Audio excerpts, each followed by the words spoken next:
Okay, நாம் யாவரும் கர்த்தருடைய வார்த்தைக்கு நேராக போவோமாக. நாம் எடுத்துக்கொள்வோமாக. Price Lord. நீதிமொழி புஸ்தகம், அதே நீதிமொழி புஸ்தகம் போன வாரம் நாம் பார்த்தோம் அல்லவா, அதுக்கு ஒப்பாகவே இன்றைக்கும் பேசப்படும். அல்லேலூயா. நீதிமொழி புஸ்தகம் 3ஆம் அதிகாரம் 13வது வசனத்தை நாம் பார்ப்போமாக. 13, 14, 15. ஞானத்தை கண்டடைகிற மனுஷனும் புத்தியை சம்பாதிக்கிற மனுஷனும் பாக்கியவான்கள். அதன் வர்த்தகம் வெள்ளி வர்த்தகத்திலும் அதன் ஆதாயம் பசும் பொன்னிலும் உத்தமமானது. முத்துக்களை பார்க்கிலும் அது விலையேற பெற்றது. நீ இச்சிக்கதொன்றும் அதற்கு நிகரல்ல. இச்சிக்கத்தக்கது ஒன்றும் அதற்கு நிகரல்ல. அதன் வலது கையில் தீர்க்காயுசும் அதன் இடது கையில் செல்வமும் கனமும் இருக்கிறது. 17. அதன் வழிகள் இனிதான வழிகள். இயேசுவின் வழிகள் இனிதான வழிகள். அதன் பாதைகள் எல்லாம் சமாதானம். அவருடைய பாதைகள் எல்லாம் சமாதானம். ஆமென். Praise the lord. அல்லேலூயா. கர்த்தரை கண்டடைகிற மனுஷனும் ஞானமாகிய இயேசுவை கண்டடைகிற மனுஷனும் புத்தியாகிய இயேசு கிறிஸ்துவை சம்பாதிக்கிற மனுஷனும் பாக்கியவான்கள் என்று சொல்லி போன வாரம் இந்த வார்த்தையை பார்த்து நம்ம எதை தியானித்தோம் என்றால், பொன்னும் வெள்ளியும் பார்க்கிலும் பசும் பொன்னை பார்க்கிலும் முத்துக்களை பார்க்கிலும் இயேசுவே விலையேற பெற்றவர். ஆமென். இயேசுவுக்கு முதலிடத்தில் கொடுக்கிறவர்கள் தான் இவைகளை பார்க்கிலும், இந்த பொண்ணு வெள்ளையும் பார்க்கிலும் இயேசுவுக்கு முதலிடத்தில் கொடுக்க வேண்டும் என்று சொல்லி போன வாரம் நாம் இந்த வார்த்தையை நாம் பார்த்தோம். Price the Lord. அப்போ தேவனுக்கென்று முதலிடத்தை கொடுத்தவர் யார்? எல்லாவற்றையும் தேவனுக்கென்று அர்ப்பணித்தவர், தேவனுக்கென்று தியாகம் செய்தவர் ஆபிரகாம்.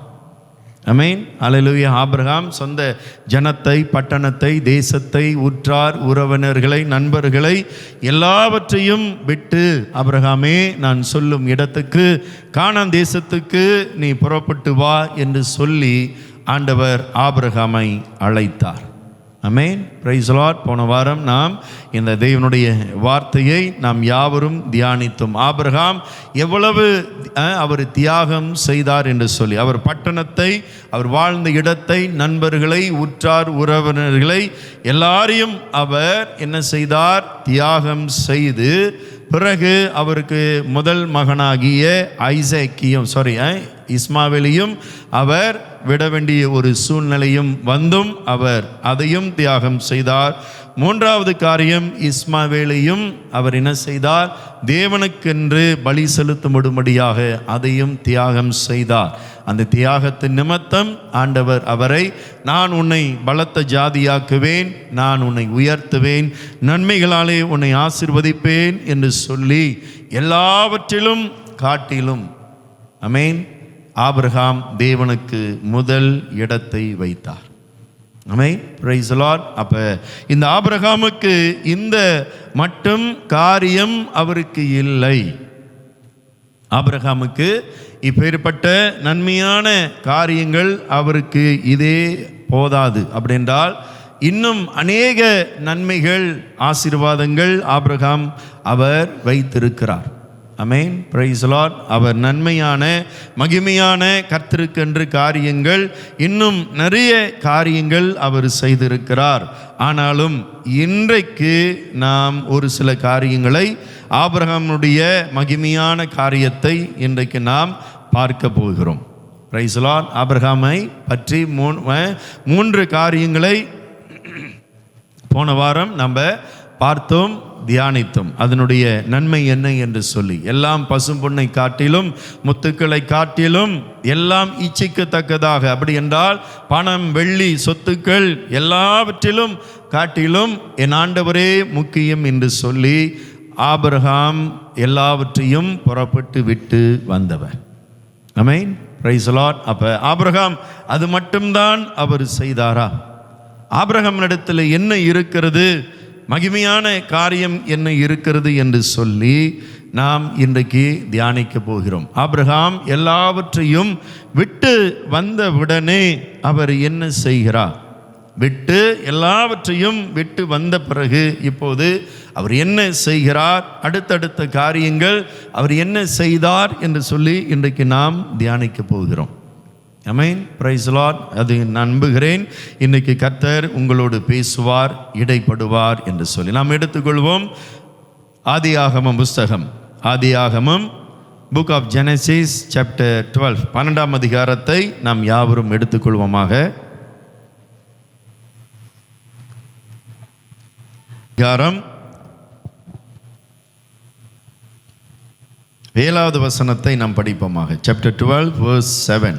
கர்த்தர் ஆபிரகாமுக்கு தரிசனமாகி உன் சந்ததிக்கு இந்த தேசத்தை கொடுப்பேன் என்றார். உன் சந்ததிக்கு இந்த தேசத்தை கொடுப்பேன் என்றார். அப்பொழுது அவன் தனக்கு தரிசனமான கர்த்தருக்கு அங்கே ஒரு பலிபீடத்தை கட்டினான். பிரைஸ் தி லார்ட், அல்லேலூயா. ஆபிரகாமுடைய விசேஷம் என்னவென்றால், அவர் எங்கெல்லாம் தங்குகிறாரோ, அவர் எங்கெல்லாம் இருக்கிறாரோ அந்த இடத்துல தேவனுக்கென்று ஒரு பலிபீடத்தை அவர் கட்டுகிறார். பலிபீடம் என்பது தேவனுக்கு அவர் நன்றி செலுத்தும்படியாக. இன்றைக்கு நானும் நீங்களும் பார்க்கிற பலிபீடம் இதுதான் பலிபீடம். இதை என்ன நம்ம சொல்லுவோம்? இது பலிபீடம், தேவனுக்கு மகிமை செலுத்துகிற ஒரு இடம்.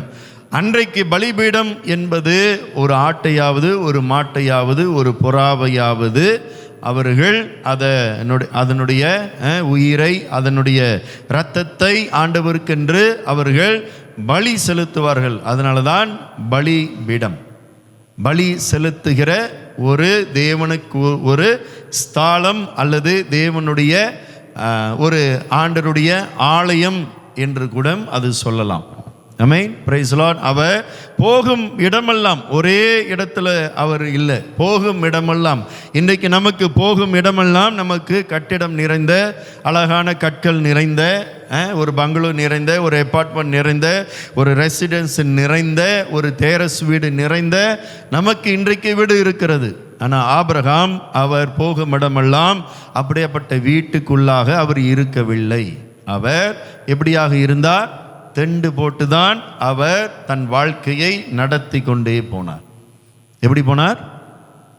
தெண்டு, கெனோப்பி போட்டு அதுதான் அவர் குடும்பமாக, அவருடைய வேலைக்காரர்கள், அவருடைய மனைவி, ஓகே, இப்படி அவருடைய ஒட்டகம், மாடு எல்லாமே ஆண்டவர் அவர்களை இப்படிதான் நடத்தினார். அதனால தான் பரதேசியாய் நான் இந்த உலகத்திற்கு வந்தேன் என்று சொல்லி ஆதியில் அவர்கள் சொல்லுவார்கள். Price the Lord. பரதேசி என்றால் எனக்கென்று நிலவரமான ஒரு நாடு, ஒரு தேசம் எங்களுக்கு இல்லை என்றுதான் அதனுடைய அர்த்தம். பரதேசியாய் நான் வந்தேன் ஆண்டவரே, நான் இன்றைக்கு கடந்து போகிறேன் என்று சொல்லி. அதனால தான் யாக்கோபு சொல்லுவார், நான் பரதேசியாய் கடந்து வந்தேன் ஆண்டவரே, நான் போனேன், இன்றைக்கு ஆண்டவரை முழு பரிவாரத்தோடு என்னை கொண்டு வந்தேன் என்று சொல்லி. பரதேசி என்பது நிறைய வார்த்தையில் நிறைய பேர் திட்டுவாங்க, என்னென்னோ திட்டுவாங்க. பழைய ஆதி வார்த்தையில் அதில் ரொம்ப ஃபேமஸான வார்த்தை ஆச்சா உச்சான இதை தான் சொல்லிடுவாங்க.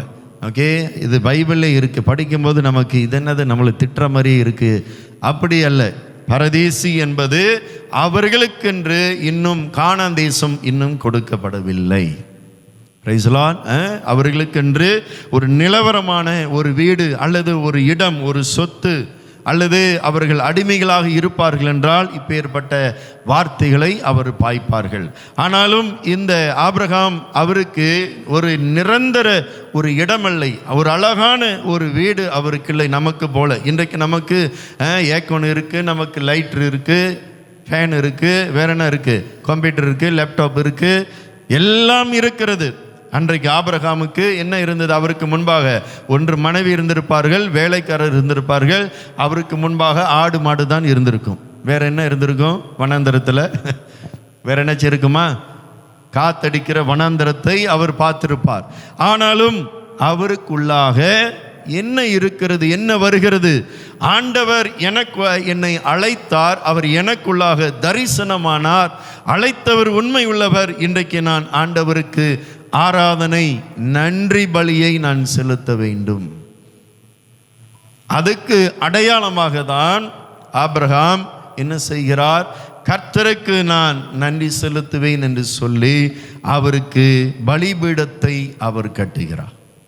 இன்றைக்கு கர்த்தரும் நம்ம உள்ளத்தில், நம்மளுடைய இருதயத்தில், நம்முடைய வாழ்க்கையில் அவரும் நம்மளை ஆபிரகாமை போல அவரை அழைத்திருக்கிறார். ஆமென், பிரைஸ் தி லார்ட். நாம் யாவரும் எப்பேற்பட்ட அழைக்கப்பட்டவர்கள்? ஆபிரகாமை போல தான் ஆண்டவர் நம்மளை அழைக்கிறார். எல்லாவற்றையும் விட்டு நீ என்னிடத்தில் வா என்று சொல்லி. இன்றைக்கு ஆபிரகாம் எல்லாவற்றையும் விட்டு வரும்போது ஆபிரகாம் நிறைய பேர் திட்டியிருப்பாங்க. ஆபிரகாம் நிறைய பேர் பலவிதமாக பேசியிருப்பார்கள். உனக்கு பைத்தியம், உனக்கு மூலம் குழம்பிருச்சு, எல்லாவற்றையும் விட்டு உன் தேசத்தை, பட்டணத்தை, எங்களை விட்டு நீ போறியா என்று சொல்லி அவர்கள் நிறைய காரியங்கள் பேசியிருப்பார்கள். ஏனென்றால் அவரோடு கூட தம்பி இருந்தார். இவர் தான் மூத்தவர், ஆபிரகாம் தான் மூத்தவர். அவருக்கு தம்பி, 2 தம்பி இருந்தார்கள். அதில் ஒரு கடைசி தம்பி தான் இறந்து விட்டார். அவர் தான் லோத்தோடைய அப்பா. யாரப்பா? லோத்தோடைய அப்பா தான் ஆபிரகாமுடைய கடைசி தம்பி. ஓகே, அவருடைய மகன்தான் லோத்து. அப்ப இவர்கள் நடுவில், அவர் தம்பி நடுவில் இருக்கும்போது ஆண்டவர் அவரை அழைக்கும் போது எத்தனை விதமான அவருக்கு திட்டியிருப்பார்கள், அவர் வந்து பேசியிருப்பார்கள். இப்போ போவாத ஆபிரகாமே, நாளைக்கு போ, இன்றைக்கு போ, அல்லது எதையோ அவருக்கு கொலைப்படி பண்ணி செய்திருப்பார்கள், அல்லது திட்டியும் இருப்பார்கள். அநேகர் ஒருவேளை பேசாமல் கூட இருந்திருப்பார்கள், முகத்தை கூடயும் சுளித்திருப்பார்கள். ஏனென்றால் ஆபிரகாம் ஆசீர்வாதமான ஒரு மனிதன். எல்லாம் விளங்கிக்கங்க, ஆபிரகாமை ஆண்டவர் அழைப்பதற்கு முன்பாகவே அவர் ஆசீர்வாதமாக நிறைந்த ஒரு மனிதன் தான். அல்லேலூயா. ஆனாலும் கர்த்தர் அவரை அழைத்து தரிசனமான பிறகு, இன்றைக்கும் கர்த்தர் நம்மளுடைய வாழ்க்கையில தரிசனமாகும் போது, கர்த்தருக்கென்று நாம் இன்றைக்கு எல்லாவற்றையும் ஆபிரகாம் போல ஆண்டவர் நம்மளை அழைத்தார். இன்றைக்கும் ஆண்டவருக்கென்று நாம் ஓடி வரும்போது, அவருக்கென்று பல காரியங்கள் நம்ம செய்யும் போது, தியாகம் செய்யும் போது, அநேகர் பல விதமாக நம்மளை வேறு விதமாக கூடயும் பேசுவார்கள். இவர்கள் சம்பாதிக்க தெரியாதவர்கள், இவர்களுக்கு ஒன்றும் தெரியவில்லை, இவர்களுக்கு சைட்டில் காசு எடுக்க தெரியல, இப்படி என்று சொல்லி பலவிதமாக நம்மளை விதவிதமாக பேசியிருப்பார்கள், ஆபிரகாமுக்கு பேசினது போல. ஆனாலும் கர்த்தர் ஆபிரகாமுக்கு தரிசனமானது போல இன்றைக்கும் கர்த்தர் அவருடைய வார்த்தையை அனுப்பி ரட்சிப்பை கொடுத்து தரிசனமாக கர்த்தர் நம்மளுடைய உள்ளத்தில் இன்றைக்கு வந்திருக்கிறார்.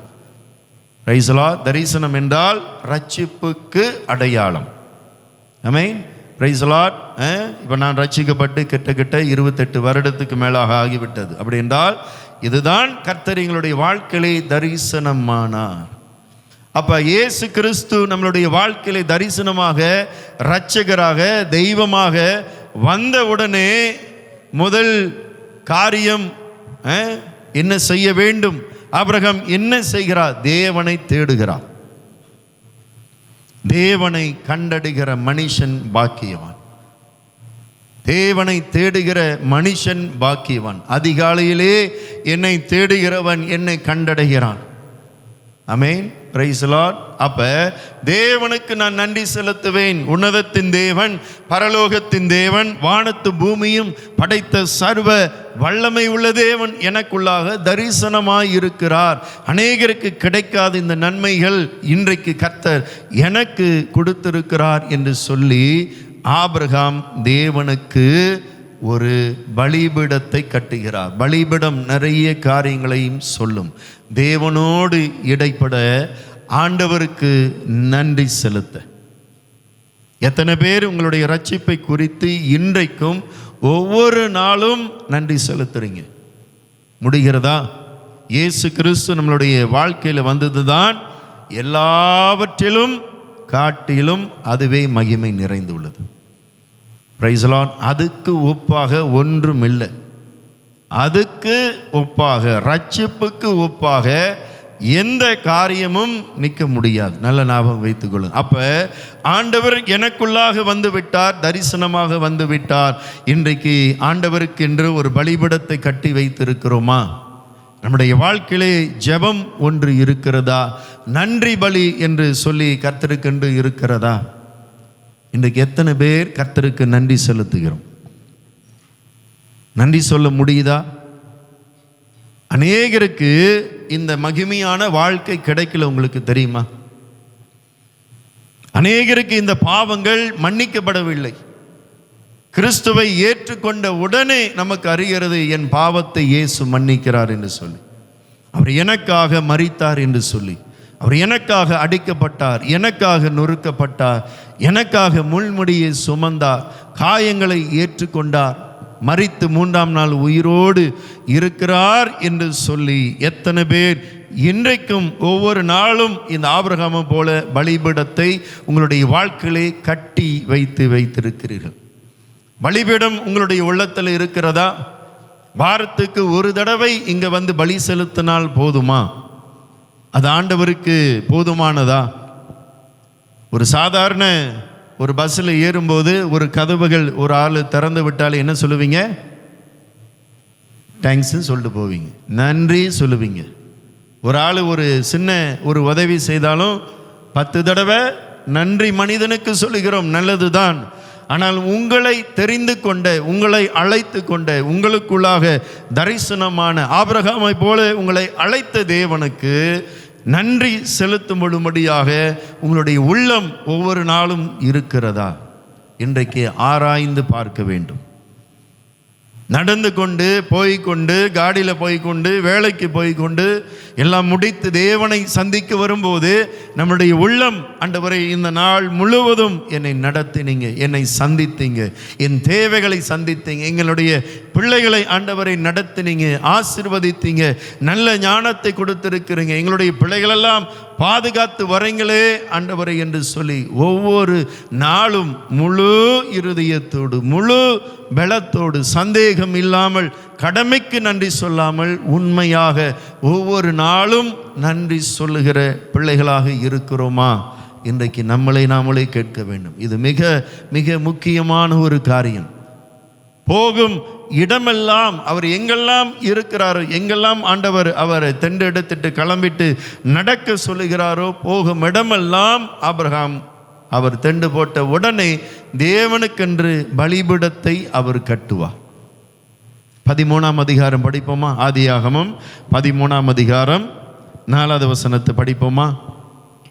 தான் முதல் ஒரு பலிபீடத்தை உண்டாக்கினதுமான ஸ்தலம் மட்டும் போனான். அங்கே ஆபிரகாம் கர்த்தருடைய நாமத்தை தொழுது கொண்டான்.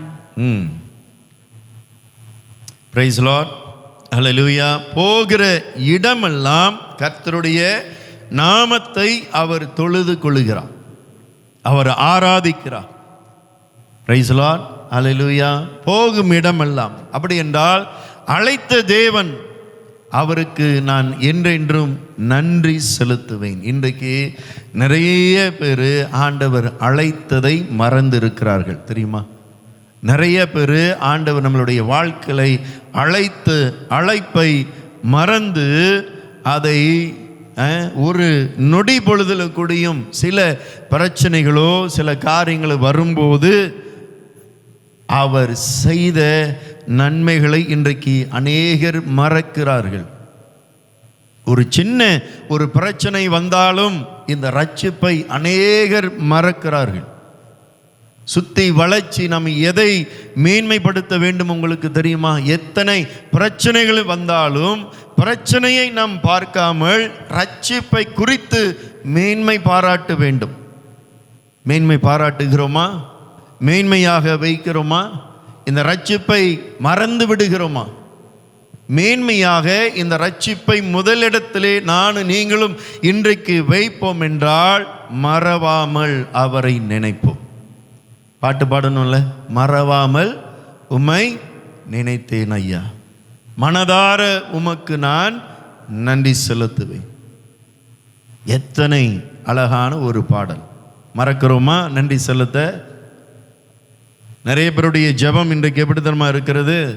சாப்பாடுக்கு முன்பாக ஆண்டவரை நன்றி, இந்த உணவை ஆசீர்வதிங்க, பரிசுத்தப்படுத்துங்க. ஆமென். Praise the Lord. ஒரு ஆடு பலி செலுத்தின வேண்டுமென்றால் எத்தனை அவர் பிடிக்கும் உங்களுக்கு தெரியுமா? அந்த ஆடை எடுத்து கழுத்தை வெட்டி உடனே முடிஞ்சிச்சா? பலிகள் முடிந்து விட்டதா? இல்லை. பிறகு ஆண்டவர் தேவனுடைய ஆலயத்தை நியமிக்கும் போது மோசே மூலமாக ஆண்டவருடைய ஆலயத்தை கூடாரத்தை ஆண்டவர் நியமிக்கும் போது அவர் என்ன செய்கிறார்? ஆண்டவர் என்னென்ன சொல்லுகிறார்? ஒரு ஆடை வெட்டும்போது அதனுடைய ஆட்டத்தோலை உரிக்கணும், அதனுடைய கொழுப்பை தனியாக எடுக்கணும், ஒவ்வொரு பார்ட்ஸும் தனியாக எடுக்கணும், இதை எடுத்து வெளியே போடணும், சுத்தம் இல்லாததை தூக்கி வெளியே போடணும். யாரெல்லாம் ஆடை உரிச்சிருக்கீங்க? பார்த்துருக்கீங்களா? கோழியே இன்னைக்கு உரிக்கிறது இல்லை பாஸ்டர். எப்படி நாங்கள் ஆடு உரிக்கிறது? கோழியே இன்னைக்கு உரிச்சு தான் கொடுக்குறான். அன்றைக்கெல்லாம் கோழியை வெட்டி சொந்தமாக அடுப்பில் சுடுதண்ணில் போட்டு துடிக்க அந்த கோழியை பார்த்து சந்தோஷப்பட்டு எடுத்து துடிச்சாலும் கவலையே இல்லை, அதை எடுத்து உரிச்சு. எவ்வளவு டைம் பிடிக்குது ஒரு கோழியை எடுத்து சமைச்சிக்கிறதுக்கு? அதுதான் ஆண்டவர் சொல்றார். அப்படி என்றால் ஒவ்வொரு காரியத்தையும் அழகாக பக்குவமாக சரியாக பலி செலுத்த வேண்டும். தகன பலி, உகந்த பலி, காணிக்க பலி, எத்தனை பலிகள் இருக்கிறது. ஒவ்வொரு பலிகளும் லேவியராகம புத்தகத்தை போய் படித்தீங்கன்னா மண்டையே வெடிச்சிரும். லேவியர்களுக்கு என்ன வேலை? ஆய் பிரிசு பரவாயில்ல, ஆடு எடுத்துட்டு வராரா, ஓகே கொண்டு வாப்பா, ஓகே ஆட்டு மேலே கை வை, உன்னோட பாவத்தை அறிக்கை செய். பாவத்தை அறிக்கை செய்யும் போது இந்த லேவியர் ஆய் பிரிசும் கேட்பார். இந்த ஆய் பிரிசும் என்ன பாவம் சொல்கிறாங்க என்று சொல்லி இந்த ஆய் பிரிசு கேட்பார். அதுதான் இன்னைக்கு நான் நினைக்கிறேன், ஃபாதருங்களாம் பாவ அறிக்கை செய்ப்பா என்கிட்ட வந்து சொல்லி சொல்கிறாங்களான்னு தெரியல. ஏன்னா பழைய ஏற்பாடு லேவியராகமத்தில் சொல்லப்பட்டு இருக்கிறது, ஜனங்களுடைய அக்கிரமத்தை நீ சுமக்க வேண்டும். ஜனங்களுடைய அக்கிரமத்தை எப்படி ஆசாரியன் சுமப்பான்? முடியுமா? அப்படி என்றால் என்ன? பாவ அறிக்கை அவர்கள் செய்யும் போது, அக்கிரமான காரியத்தை அவர்கள் சொல்லும் போது, இந்த காது விட்டு கேட்கும் போது ஆய் பிரைஸுக்கு எப்படி இருக்கும்? ஆசாரியனுக்கு எப்படி இருக்கும்?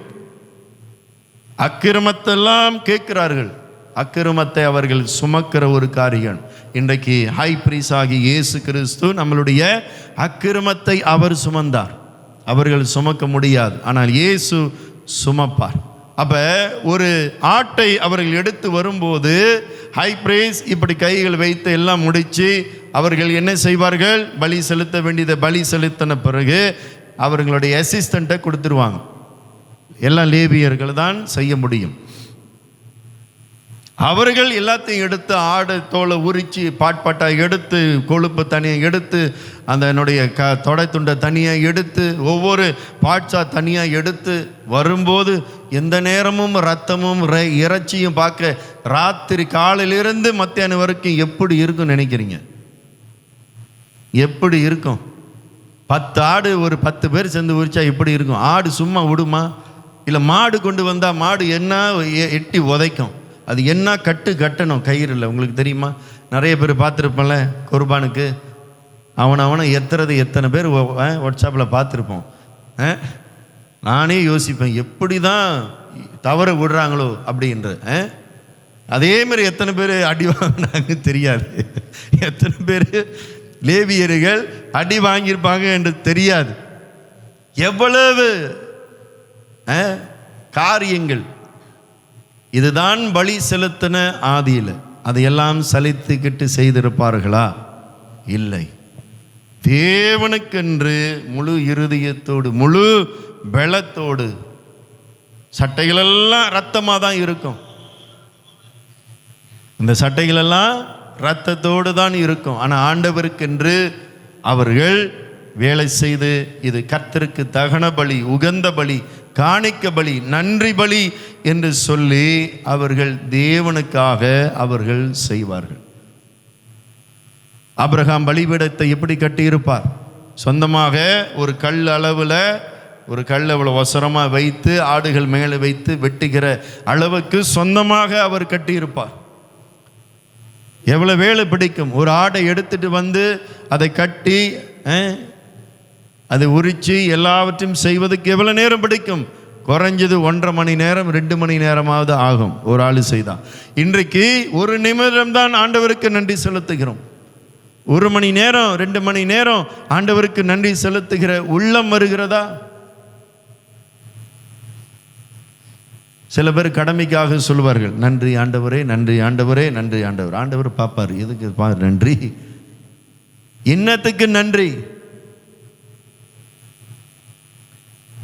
ஒவ்வொரு நன்மைகளும் கர்த்தர் வாழ்க்கையை செய்யும் போது கர்த்தருக்கு நன்றி பலி செலுத்தும்படியாக அவர்கள் ஆடு மாடு புறாவை எடுத்து வருவார்கள். இன்றைக்கு கர்த்தர் ஆடு மாடு புறாவை முதல் நம்மளிடத்தில் கேட்கல.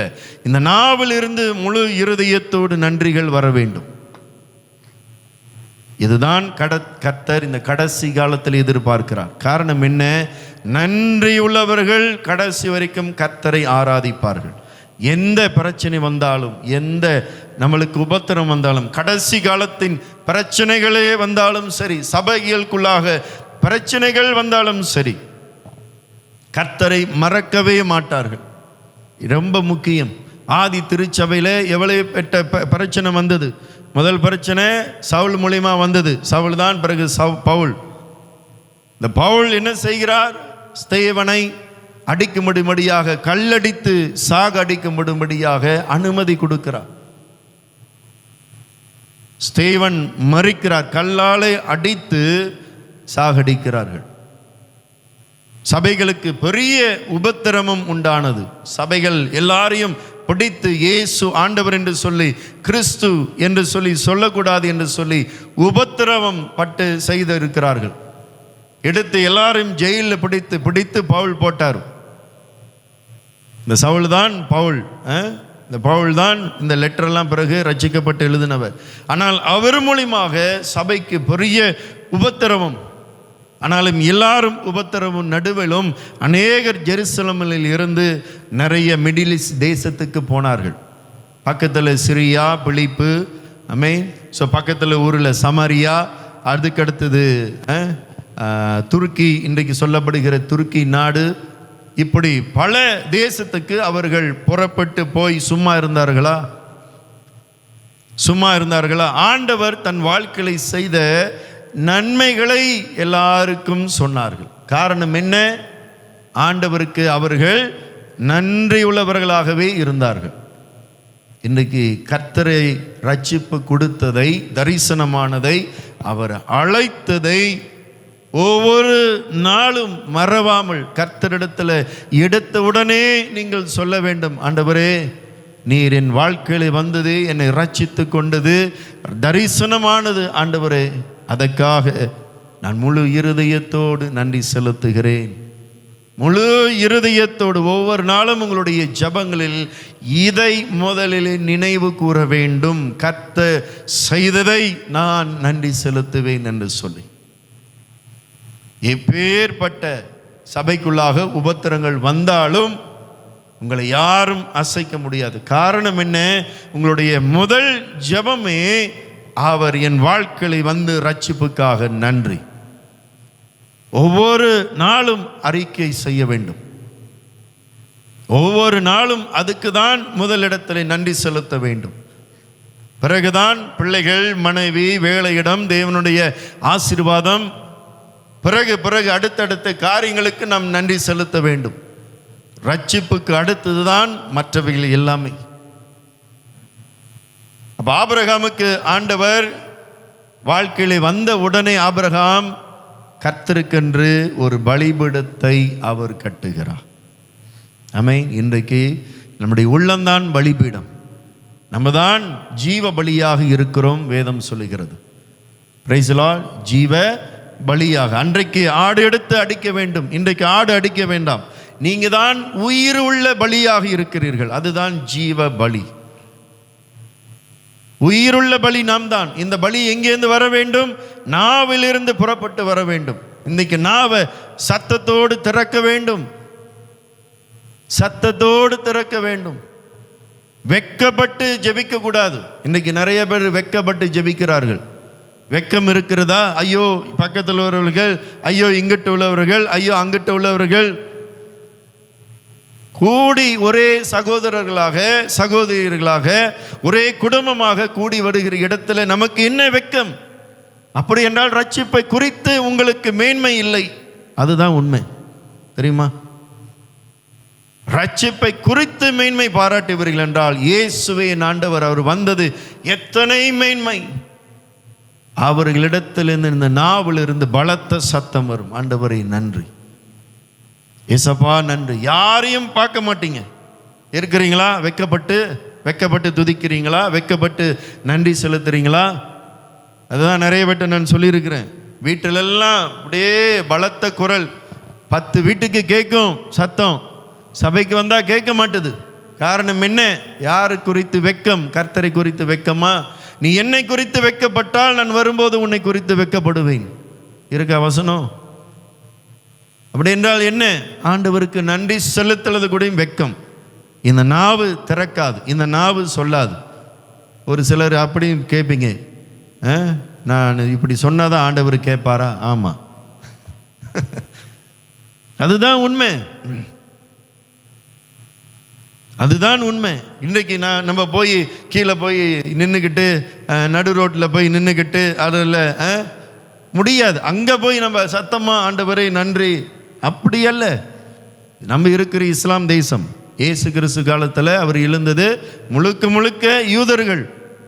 அவர்கள் எல்லாரும் நின்ற தெருவிலெல்லாம் நிற்கிற இடத்துலலாம் ஜெபம் பண்ணுவாங்க. நிற்கிற இடத்தெல்லாம் அங்கே இங்கேயும் ஜெபம் பண்ணிக்கிட்டு சும்மா பைபிள் படிச்சுக்கிட்டு இப்படியே இருப்பார்கள். நம்ம இருக்கிற தேசம் வேற. அங்கே போய் என்னாச்சும் நின்று ஏதாச்சும் கத்தி ஆர்ப்பாட்டம் பண்ணிங்கன்னா தூக்கி உள்ளுக்கு போட்டுருவாங்க. ஜாமீனுக்கு நாங்கள் வர முடியாது. என்ன பண்ண முடியும்? ஐஎஸ்ஏவா? அதில் தான். அதனால இன்றைக்கு எத்தனை பாக்கியம் நம்மளுடைய தேசத்திலையும் கர்த்தர் இந்த இடத்தை கொடுத்திருக்கிறார். அவர் கொடுத்த இடத்துக்கு வந்து ஒரு நல்ல கட்டடம், நல்ல ஏக்கோனு, லைட்டு, ஃபேனு, நல்ல மைக்கு. இதோட முடியல. பிரசங்கம் முடிஞ்சு நமக்காக யூடியூப்பில் ரெக்கார்டிங் பண்ணி மறுபடியும் அதை கேளுங்க என்று சொல்லி எத்தனை காரியங்களை கர்த்தர் நமக்கு ப்ரிப்பரேஷன் பண்ணுகிறார். அதை குறித்து நன்றி செலுத்துகிறோமா? ரட்சிப்பை குறித்து மேன்மை பாராட்டுகிறோமா?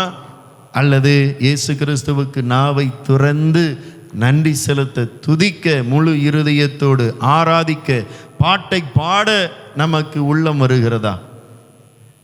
இல்லை பாட்டு வரல, என்னது பாட்டு இன்னும் போடலை, பாட்டே எனக்கு தெரியல, பரவாயில்ல, நீங்கள் பாட்டாக பாடுங்க. முதல் வரி தெரியாட்டியும் மறுபடியும் அதே வரியில் அதை கேளுங்க. கேட்டாச்சும் பாட்டு பாடுங்க. அல்லது வரிகளும் வரல, அல்லது உங்களுக்கு தெரியல, கரங்களை உயர்த்தி அவருக்கு நன்றி செலுத்தணும். இன்னைக்கு கரமே உயர மாட்டுது. நான் உங்களை யாரும் பார்க்கல, நான் சைட்டில் தான் இருக்கிறேன். நல்லதாக போச்சு, நான் அங்கே சைட்டில் இருந்தது. இன்னைக்கு யார் கையை தூக்குறீங்க, யாரை காலை தூக்குறீங்க எங்களுக்கு தெரியாது. எத்தனை பேர் முழு இருதயத்தோடு கர்த்தருக்கு பலிபீடத்தை செலுத்துகிறோம்? பாட்டு ராகம் ஓடிருச்சு, மியூசிக் ஓடிருச்சு, அதெல்லாம் கணக்கில்ல. கர்த்தர் கணக்கிலே சேர்த்துக்க மாட்டார். அதெல்லாம் 2வது காரியம். இதெல்லாம் 2வது காரியம்தான். முதல் காரியம், உங்களுடைய உள்ளத்தை கர்த்தர் பார்க்கிறார். உள்ளத்தின் நிறைவு வாய்கள் பேசுமா? Price the Lord. இந்த உள்ளத்தில் என்ன இருக்கிறது அப்பதான் வரும். இங்க ஜீவ நதி இருந்தாதான் இங்க வரும். நதியே இங்க இல்லையே, தண்ணீரே இங்க இல்லையே. அப்படி என்றால் என்ன? வாழ்க்கையில் ஜெபமே இல்லை. ஜெபம் என்பது ஒரு தண்ணீர். ஜீவன் நதி புறப்பட்டு வரும். இந்த நாவில் இருந்து ஜீவ நதி புறப்பட்டு வரணும். நன்றிகள் வரணும் முழு இருதயத்தோடு. எது இங்கே கெட்டு போனாலும் சரி, மைக்கு கெட்டு போனாலும் சரி, லாம்பு இருந்தாலும் சரி, ஏக்கோன் இல்லாட்டியும் சரி, அதெல்லாம் பார்க்கவே மாட்டீங்க. காரணம் என்ன? என் ஆண்டவரே என்னை அழைத்தவர். அவருடைய ரட்சிப்பை குறித்து அவரை ஆராதிக்க முடியும்படியாக நான் வந்திருக்கிறேன். எதையும் நான் பார்ப்பது இல்லை. காரணம் சொல்லுகிறோம் என்றால் நாம் காரணக்காரர்கள். நல்லா ஞாபகம் வச்சுங்க. அப்படி என்றால் ஏதோ ஒன்று பலி, யாராச்சும் மேலே பலி செலுத்திடணும், யாராச்சும் பலிகடை ஆயிடணும், அவ்வளோதான். இன்னைக்கு பாட்டே நல்லா இல்லை, இன்னைக்கு ஆராதனையும் நல்லா இல்லை. ஏதோ ஒரு வாரம் உபவாசம் எடுத்து வந்து சொல்லியிருந்தாங்களாம், பரவாயில்ல. அதில் டெய்லி 1 மணி நேரம் ஜெபித்துட்டு வந்து சொல்லியிருந்தாலும் பரவாயில்ல. அப்படியேப்பட்டவர்கள் சொல்ல மாட்டார்கள். 1 மணி நேரம் டெய்லி ஜெபித்த பிறகு இங்கே வந்து ஆராதித்து தான் பாருங்கள், உங்கள் நிமித்தமே தேவ பிரசன்னம் வரும். அதுதான் உண்மை. நிறைய சாக்கு போக்குகள் இன்றைக்கு நிறைய. ஆதியில் மைக்கா இருந்துச்சு. எத்தனை கிராமங்களில் உள்ள சபைகளை போய் பாருங்கள், ஓடுகள் தான் இருக்கும். சில ஸ்ரீலங்காவில் ஓடு இல்லை, ஒன்றும் இல்லை. சபைகள் இருக்கிறது, ஜன்னல் இல்லை, ஒன்றுமே இல்லை. ஓடுகள் பாதி இருக்குது, ஜன்னல் எல்லாம் அறவே இல்லை. அதுவும் சேவா. நம்ம இங்கெல்லாம் என்ன சொல்லுவோம்? உடஞ்சி வீடுன்னு சொல்லுவோம், காலி வீடுன்னு சொல்லுவோம், அல்லது பாலா போன வீடுன்னு சொல்லுவோம். பாலா போயிடுச்சுன்னா அது இல்லை, பாலா போயிடுச்சு. அப்பேற்பட்ட வீட்டில் நம்ம போய் ஆராதனை நடத்த முடியுமா? அவர்கள் வருகிறார்கள். அப்படி என்றால் என்ன? இடத்தை, சூழ்நிலை நான் பார்க்க மாட்டேன். ஒரு மனமாக கூடி வந்து கர்த்தருடைய வார்த்தையும் அவரை நான் துதிக்க வருவேன். இன்னைக்கு நமக்கு ஆண்டவர் ஸ்ரீலங்காவில் வைக்கல, இந்தியாவில் வைக்கல, காட்டுவாசியால் நம்ம ஆண்டவர் நம்மளை உருவாக்கலை. எத்தனை நன்மைகள், ஆசீர்வாதங்கள், நல்ல உடுப்பு, நல்ல வசதி, நல்ல காடி, நல்ல மோட்ரு, நல்ல வீடு, நல்ல ஆசீர்வாதம் எல்லாம் கொடுத்தும் இன்றைக்கு நன்றி வரமாட்டுது. வரல. படிப்பு கொடுத்து, ஞானத்தை கொடுத்து, செல்வத்தை கொடுத்து வருகிறதா? தன்னை தாழ்த்துகிறவன் அவன் உயர்த்தப்படுவான். தாழ்ந்து வருகிறோமா? தாழ்ந்து அவருக்கு நன்றி செலுத்த வருகிறோமா? நீங்க எத்தனை பேர் தாழ்மை அவருக்கு முன்பாக தாழ்மையாக இருக்கிறோம்? மெய்யாகவே கர்த்தர் நம்மிடத்திலிருந்து நன்றி பலிகளை பார்க்கிறான். உன் வாய்களை திறந்து கர்த்தரை ஆராதிப்பாயாக, முழு இருதயத்தோடு, முழு பலத்தோடு, முழு சத்தத்தோடு. முதல் பலிபீடத்தை யாரு? தாவீது வீட்டிலிருந்து ஷைலோவுக்கு அவர் கொண்டு வரும்போது, அவருடைய தேசத்துக்கு கொண்டு வரும்போது, ஜெருசலமுக்கு கொண்டு வரும்போது அவர் எப்படி ஆடி பாடி வருகிறார். தாவீது எப்படி பெட்டிக்கு முன்பாக, உடன்படிக்கை பெட்டிக்கு முன்பாக அவர் எப்படி முழு பலத்தோடு ராஜ வஸ்திரத்தை அவர் கழற்றி வைத்தார். அதான் தாழ்மை. நான் ராஜா இல்லை, தேவனுக்கு முன்பாக அவரே எனக்கு ராஜா. நான் என்ன அவருக்கு முன்பாக, அவருடைய உடன்படிக்கை பெட்டிக்கு முன்பாக நான் என்ன பெருமை பாராட்டுவது என்று சொல்லி தன் வஸ்திரத்தை அவர் கழற்றி ஏபோத்தை அவர் தரித்து கொண்டார். ஆசாரியர்கள் போடுகிற ஏபோத், ஆசாரியர்கள் போடுகிற அந்த ஏபோத்து, அந்த வஸ்திரத்தை, அந்த கல்லுகள் பதிந்த, அதான் ஏபோத்து என்று சொல்லுவார்கள். அதை அவர் போட்டுக்கொண்டு முழு பலத்தோடு 200 பேர், 300 பேர், 30,000 பேர்கிட்ட பாடுகிறவர்கள், 200-300 பேர் எல்லாவற்றையும் ஆயத்தப்படுத்தி, ஆயிரக்கணக்கான பேர் ஆயத்தப்படுத்தி 30,000 பேரோடு, பெரிய ஜனத்தோடு அவங்க பார்க்குறாங்க, இவங்க பார்க்குறாங்க, ராஜாவா நான். தாவீது ஒரு நாளும் தன்னை தேவனுக்கு முன்பாக அப்படி மேன்மை பாராட்டவே இல்லை. தன்னை தாழ்த்தினார்.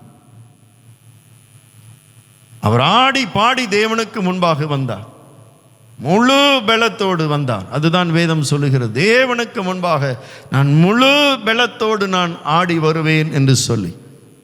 இந்த இடத்துல நல்லா ஞாபகம் வச்சுக்கோங்க, அவர் சரீரத்தை உடுப்பு இல்லாமல் ஆடி வரல. ஞாபகம் வச்சுக்கோங்க, இதுதான் ராங் டீச்சிங். கர்த்தருக்கு முன்பாக நான் இப்படி ஆடுவேன், அப்படி ஆடுவேன். ஒருவேளை நல்ல ஆட்டங்கள் இருக்கிறது, நாங்கள் இல்லை என்று சொல்லலை. இப்படி கூட ஆடலாம், கொஞ்சம் அழகான ஆட்டம் ஆடலாம். ஓகே, அழகான ஆட்டம், பார்வைக்கு அழகாக இருக்கணும், நமக்கே தெரியணும். டப்பாங்குத்து ஆடிக்கிட்டு இன்றைக்கி பார்த்தீங்களா என்ன light? Disco light, spot light. அப்போ தான் ஆட்டமே வருமா, அப்போ தான் சபையே நடக்குமா, அப்போ தான் தேவனுடைய பிரசனமே வருமா. சபைக்குள்ளாக கருப்பு சாட்டு, கருப்பு எதுக்கு அறிகுறி? கருப்பு உடுப்பை போட வேணாம் நான் சொல்லலை. ஓகே, முழு கருப்பு, முழு சபையே கருப்பு, முழு சபையே இருட்டா இருக்கு.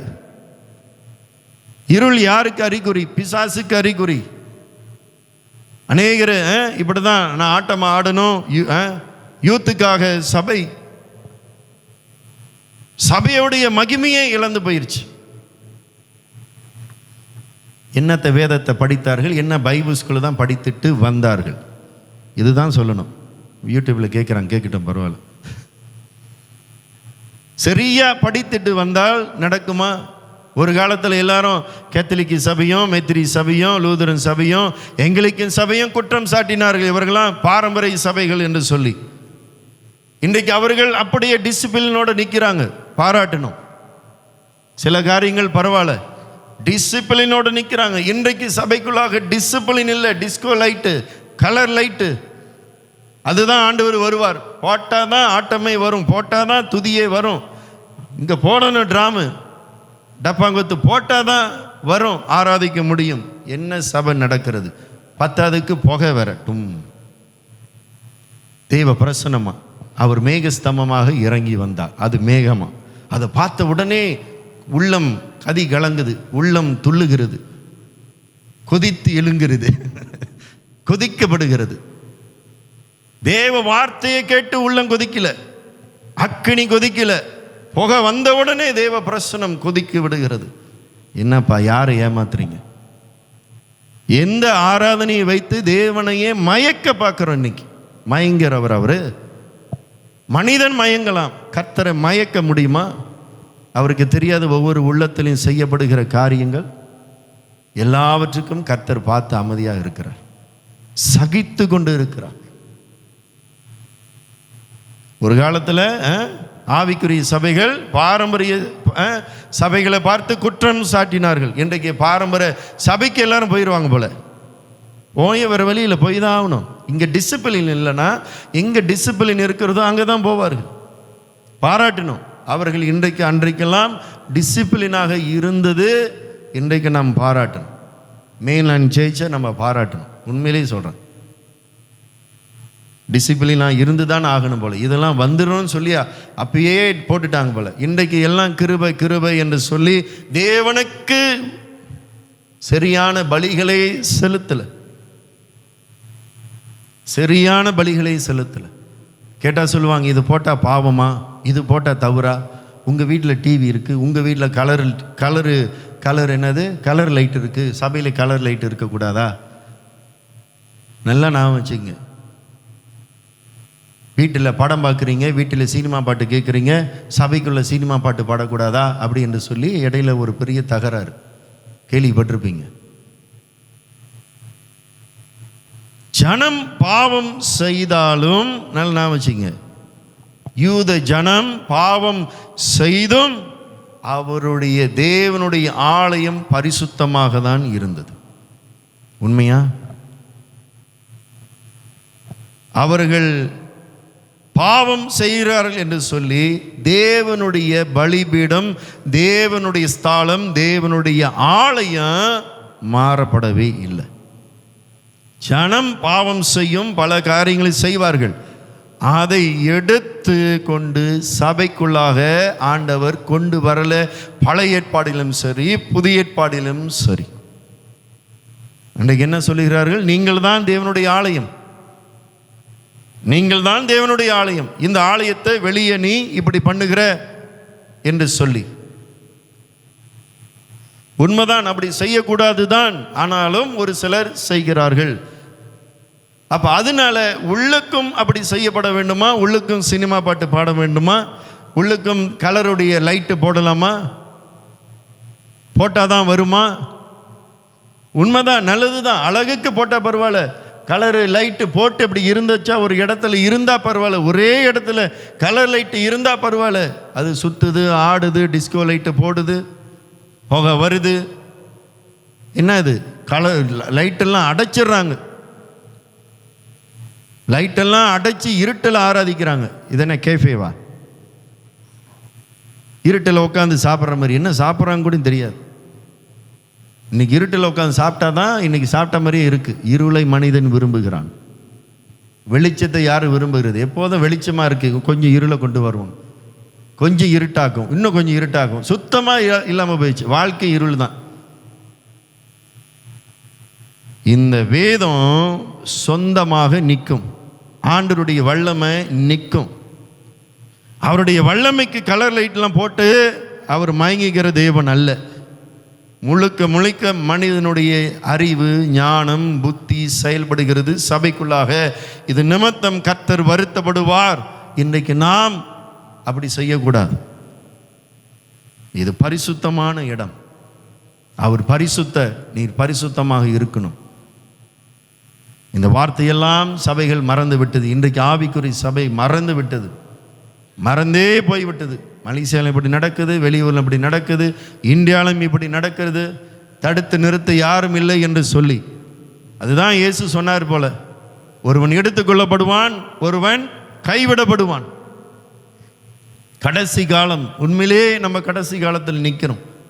கடைசி காலத்தில் பிசாசனவன் அவன் மங்கி எரிந்தவன், அவன் பிரகாசிப்பானான். வேதம் சொல்லுகிறது அவன் பிரகாசிப்பான். ஒரு திரி எப்படி மங்கி அப்படியே மெதுவாக எரியும். ஆனால் கடைசி நேரத்தில் ஒரு திரி, ஒரு லீலியன் கூட வச்சுங்க, அது கடைசி நேரத்தில் அது எப்படி எரியும்? அதிகமாக எரியும். இன்னைக்கு பிசாசனுடைய காரியங்கள் அதனால தான் சபைக்குள்ளாக அதிகமாக இருக்கிறது. இது சாத்தான் போட்ட கண்ணி. அவர்கள் அகப்பட்டு கொண்டார்கள். அவனுடைய காரியம் பயங்கரமாக இருக்கிறது. நிறைய காரியத்தை இன்றைக்கு கேள்விப்படுகிறோம். காரணம் என்ன? இந்த வேதத்தை சரியா புரிந்து கொள்ளவும் இல்லை, ஆண்டவரையும் புரிந்து கொள்ளவில்லை, கர்த்தருக்கு ஏற்ற பயமும் இல்லை, பரிசுத்தமும் இல்லை, நீதியும் இல்லை, ஒன்றும் இல்லை. எப்படியும் அந்த கர்த்தரை ஆராதிக்கிறான். கட்ட சுலார் போட்டு ஆராதிக்கலாம், நெட்ட சுலார் போட்டு ஆராதிக்கலாம், முடிக்கு கலர் போட்டு ஆராதிக்கலாம், தோடு போட்டு ஆராதிக்கலாம், பச்சை குத்தி ஆராதிக்கலாம், நல்லா இருக்கிற உடம்பையும் பச்சை குத்தியும் ஆராதிக்கலாம். அவர் அன்பானவருங்க, அவர் அதெல்லாம் பார்க்கலங்க. எவ்வளவு மட்டமான ஒரு பிரசங்கத்தை இன்னைக்கு செய்கிறார்கள். அடுத்த நிலைக்கு சொல்ல வேண்டும் என்றால் எத்தனை கேவலமான ஆண்டவருக்கு வார்த்தைகளை இன்றைக்கு சொல்லுகிறார்கள். இதுதான் திட்டணும், வேறு வழியே இல்லை. யூடியூப்பில் பார்க்குறவங்க அனுப்பிவிடுங்க, யாருக்கு அனுப்பணுமோ அனுப்புங்க. ஆமாம், எனக்கே இவ்வளவு ஆத்திரம் வருகிறது என்றால், வேதனை இருக்கும் என்றால், கர்த்தருக்கு எப்படி இருக்கும்? காரணம் என்ன? வேதத்தினுடைய மகிமையை, வார்த்தையை இன்றைக்கும் அறிந்து கொள்ளவில்லை. கர்த்தர் யார், எப்பேற்பட்டவர் என்று சொல்லி இன்றைக்கு ஜனம் அறிந்து கொள்ளவில்லை. ஜனம் அறிந்து கொள்ளவே இல்லை. அவருடைய சபை பரிசுத்தமானது. நீங்கள் தான் அவருடைய சபை. உண்மை. கூடி வருகிற இடமும் எப்படி இருக்க வேண்டும்? அதுக்குள்ளாக துதி இருக்க வேண்டும், ஜெபம் இருக்க வேண்டும், ஆராதனைக்கு இருக்க வேண்டும், பயம் இருக்க வேண்டும். இன்றைக்கு பயம் ஒன்றே இல்லை. எப்படியும் அதான் சொன்னேன், எப்படியும் வந்து ஆராதிக்கலாம், தோட போடலாம், மூக்குத்தி போடலாம். இப்போ இதுக்கு ஸ்பெஷல் மூக்குத்திலாம் வந்திருக்கு. முன்னெல்லாம் மாட்டுக்கு பார்த்தீங்கன்னா இந்த மூக்குத்தி இப்படி இருக்கும், பார்த்துக்கிட்டு இருக்கீங்களா? மாட்டு மூக்குத்தி. அதனால தெரில, அப்பயே சோலமன் எழுதி வைத்து இருக்கிறார், பன்றிக்கு மூக்கில் மூக்குத்தி போட்டது போல இருக்கும் என்று சொல்லி. நீதிமொழி வீட்டில் போய் படிங்க, இருக்கும். நானும் யோசிக்கிறேன், எப்படி பன்றிக்கு மூக்குத்தி போடுவாங்க அப்படின்னு. பன்றி மூக்கே பயங்கரமாக இருக்கும்.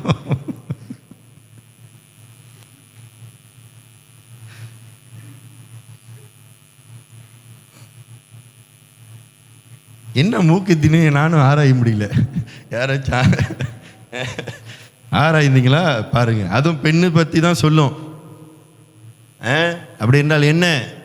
அவமானத்தை கொண்டு வருகிற பெண்ணு இந்த பண்டிகைக்கு மூக்கத்தில் மூக்குத்தி போட்ட மாரி பெண்ணை குறித்து தான் எழுதுவார். நாங்கள் உங்களை தாக்கலை, போட்டவங்களை தாக்குறோம். நீங்களா நல்லவர்கள், பிரைஸ் லார்ட். இன்னைக்கு மூக்குத்தி இங்கே போடுறாங்க, வேற எங்கெல்லாம் போட போகிறாங்கன்னு தெரியல. போக போக உன் உடம்பை கீறிக்கொள்ளாதே என்று சொல்லி பழைய ஏற்பாடு சொல்லப்படுகிறது. தெரியுமா?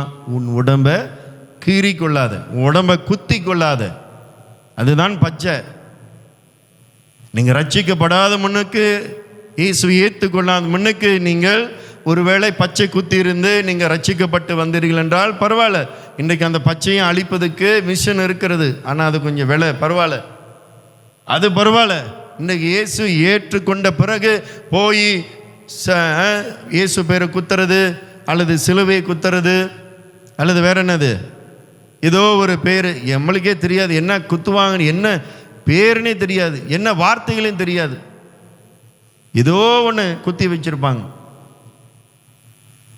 சரீரத்தை கீறிக்கொள்ளாத, குத்தி கொள்ளாத. அதே தான் பெண்களுக்கும். தோடு குத்துணுன்னு 1 கோடு 2 கோடு வேணா குத்துங்க, 10 கோடு குத்தி வச்சிருந்தீங்க எப்படி இருக்கும்? அல்லது 20 தோடு குத்தி வச்சிருந்தீங்களா எப்படி இருக்கும் பார்ப்பதுக்கு? ரட்சிக்கப்படாதவன் வரும்போது, ஒரு ரட்சிக்கப்படாத ஒரு பிள்ளை, நல்ல அடக்கொடக்கமான ஒரு பிள்ளை, நல்ல ஃபேமிலியில் வந்த பிள்ளை, அது வரும்போது, ஃபேமிலியோடு வரும்போது, உங்களை பார்க்கும்போது எப்படி இருக்க வேண்டும்? சாட்சி உள்ளவர்களாக இருக்க வேண்டும். நம்மளே 10 தோடு 20 தோடு, இங்கத்தோடு இங்கத்தோடு இங்கத்தோடு இங்கத்தோடு எல்லாம் போட்டிருந்தோம்னா சபை அது மனுஷனா? என்ன நடக்கும்? பார்த்து தான் பேசதான் முடியுமா? இதுக்கும் வேற சப்போர்ட். கர்த்தர் உங்களுடைய முகத்தை பார்க்கலை, கர்த்தர் உங்களுடைய இருதயத்தை பார்க்கிறார். அவர் பார்க்கலையா? பழைய ஏற்பாடு உடுப்பே பார்க்கலையா? அவர் இப்படிதான் மனிதன் இருக்கணும்னு டிசிப்ளினே கொடுக்கலையா? வேதத்தை படிக்கல, இதுதான் கதை. ஸ்கூலில் தான் சொல்லி தான் கொடுக்கலையா? ஸ்கூலுக்கு போக முடியுமா? தோடு போட்டு போக முடியுமா? கலர் அடித்து முடி போக முடியுமா? ஸ்கூலுக்கே அவ்வளவு டிசிப்ளின் இருக்குன்னா அவங்க தெரிஞ்சு தான் செஞ்சுருக்காங்க. விட்டாக்க இவங்க எப்படி எப்படி வருவாங்க, பல விதமாக வருவாங்க அப்படின்னு சொல்லி ஸ்கூலிலே ஒரு டிசிப்ளின், ஒரு மோரல் இருக்கணும் இப்படி தான் என்று சொல்லி. ஒரு மஸ்ஜிட்டுக்கு போங்க, இப்படி தான் உடுத்தணும்னு இருக்கு. கட்டை உடுப்பு நெட்டை உடுப்புலாம் போட முடியாது. கட்டை குட்டெல்லாம் அவுட். குழுவா தப்லே மசோ ராஜாவை பார்க்க போக முடியுமா? தீட்டா போலே தூக்கி கூட ஜெயிலில் போட்டாலும் போட்டுருவான். ராஜாவை கட்ட சொல்லலாம் போய் பார்த்தீங்கன்னா, நெட்டையும் கொட்டையுமா போய் போனீங்கன்னா என்ன ஆகும்? ஜெயிலு தான். ராஜாதி ராஜாவை பார்க்க இன்றைக்கு எப்படி வருகிறோம்? ஜீவனுள்ள தேவன். ஒரு வைராக்கியமாக இவர் சொல்லுவார். யாரு? யோனா சொல்லுவார். யோனா பின்வாங்கி போய் கப்பலில் இருக்கும்போது, நீ யார்? நான் வானத்தும் பூமியும் படைத்த எபேரியரின் தேவன், அவர் தான் என்னுடைய ஆண்டவர். எத்தனை வைராக்கியத்தோடு சொல்லுவார். சாத்ராக் மேஷாக் அபினேக், எத்தனை வைராக்கியம். இன்றைக்கு கிறிஸ்தவர்களுக்கு வைராக்கியம் இல்லை. பல ரீதியில் தன் சரீரத்தை அவர்கள் கர்த்தருக்கு முன்பாக சீரழித்து கொண்டு இருக்கிறார்கள். என்ன செய்து கொண்டு இருக்கிறார்கள்? சீரழித்து செய்து கொண்டு இருக்கிறார்கள். என் சரீரம் நான் எப்படியும் இருப்பேன், என் சரீரம் நான் எப்படியும் இருப்பேன் என்று சொல்லி. உண்மைதான், எப்படியும் இருக்கும், உண்மைதான். ஒருவனின் ஆலயத்தை கெடுத்தால் நான் அவனை கெடுப்பேன். அந்த வார்த்தையை மறந்துட்டாங்க. ஒருவன் என் ஆலயத்தை கெடுத்தால், உங்களுடைய சரீரம் தான் தேவனுடைய ஆலயம். எப்படியே நான் இருப்பேன் அப்படின்னாக்கா ஆண்டவர் கெடுக்க வர மாட்டார். சாத்தான் ஆட்டோமேட்டிக்காக வந்து நிற்பான். ராசா நான் வந்துட்டேன் அப்படின்னு. I am coming. எஸ், நீங்கள் கூப்பிடவே வேணாம். உங்களுடைய வாழ்க்கை, உங்களுடைய செயலே அவன் வந்து நிற்பான். ஏன்னா இவைகளெல்லாம் சாத்தானுக்குரிய ஒரு வாழ்க்கை, உடுப்பு, தோற்றம், அழகு, இதெல்லாம் சாத்தானுக்குரியது. நீங்கள் அழைக்கவே வேண்டாம், அவனே வந்து விடுவான். மனம் திரும்பினால் கர்த்தர் விடுதலை கொடுப்பார். இல்லாவிட்டால் தெரியல. எடுத்தான் என்ன சொல்லுவார்? யார் யாரும் நீங்கள் நியாயம் திருக்காதீர்கள் என்று சொல்லி. யார் யாரும் நியாயம் திருக்கல தான். ஆனால் இப்பேற்பட்டவர்கள் இருப்பார்கள் என்றால் கடைசி காலத்தில் போவார்களா? வாய்ப்பு இருக்கா? இல்லை கடைசி நேரத்தில் கூட அவங்க மனம் திரும்பி இருக்கலாம் அப்படி என்று சொல்லி. அதில் பேசுறதுக்கே டைமே இல்லைன்னா என்ன செய்யுது? எத்தனை பேர் உடனே ஒரு செகண்டில் மயங்கி விழுவுறாங்க. பேசுகிறதுக்கு டைம் இருக்கா? வாய்ப்பு இருக்கா? இன்னைக்கு நிறைய நம்மளே மெச்சி கொள்ளுகிறோம். என்ன கொள்ளுகிறோம்? மெச்சி கொள்ளுகிறோம். அப்படி இப்படியும் வேதத்தையே புரட்டி நம்மளே மெச்சி கொள்ளுகிறோம். ஆண்டவர் இப்படி இல்லைங்க, அப்படி இல்லைங்க, அப்படிங்க இப்படிங்க, அவர் கிருபை உள்ளவரங்களே என்று சொல்லி நாமளே இன்றைக்கு மெச்சி கொண்டு ரட்சிப்பை மறந்து அவருக்கு நன்றி செலுத்த மனிதர்கள் மறந்து விட்டார்கள். இன்னைக்கு நாம் மறக்கக்கூடாது. இந்த ரட்சிப்பை குறித்து ஒவ்வொரு நாளும் மேன்மை பாராட்டுங்க. உங்களுடைய வாழ்க்கையை நல்வழிகளிலே நீங்கள் நடத்தும் போது ஆமென், கர்த்தருக்கு அது மகிமையாக இருக்கும். இந்த ஆபிரகாம் தேவனுக்கு பலிபீடத்தை மாத்திரம் அவர் கட்டினவர் அல்ல. அதுக்கடுத்து ஒரே ஒரு காரியத்துக்காக நாம் போயிட்டு ஆராதனைக்குள்ளாக நாம் போவோமாக, எடுத்துக்கொள்வோமா? அடுத்து ஆபிரகாமுக்கு இருக்கிற நல்ல காரியம் என்ன என்று சொல்லி நாம் பார்ப்போமா? எடுத்துக்கொள்வோம். ஆதியாகமம் புஸ்தகம், ஆதியாகமம் ஜெனசிஸ் சாப்டர் 14 14ஆம் அதிகாரத்தை எடுத்துக்கொள்வோம். 14ஆம் அதிகாரம் 12வது வசனத்தை நாம் படிப்போமாக. ஆபிரகாமின் சகோதரனுடைய குமாரனாகிய லோத்து சோதோமிலே குடியிருந்தபடியால் அவனையும் அவன் பொருள்களையும் கொண்டு போய் விட்டார்கள். அவனையும் அவனுடைய பொருள்களையும் கொண்டு போய் விட்டார்கள். இந்த லோத்து தான் ஆபிரகாமுடைய கடைசி தம்பியுடைய மகன். அவருக்கு 2 நான் நினைக்கிறேன் அக்கா தங்கச்சி இருக்கிறார்கள். லோத்துக்கு 2 தங்கச்சிகள்.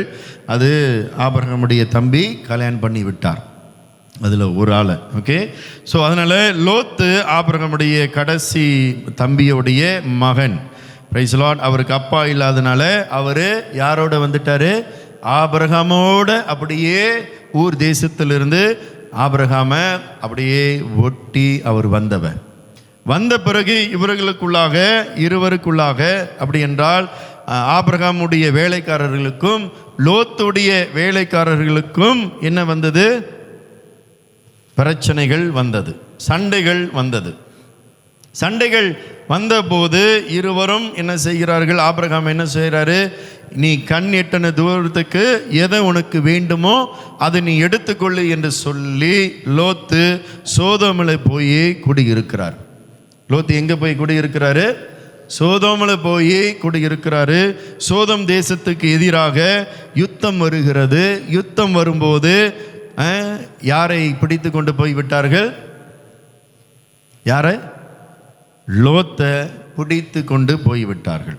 ஆபிரகாமுக்கும் லோத்துக்கும் மன வருத்தங்கள் இருந்தது. ஆபிரகாமுக்கும் லோத்துக்கும் என்ன இருந்தது? மன வருத்தங்கள் இருந்தது. ஆனாலும் இந்த இந்த இந்த பகுதியில் படிப்போமா?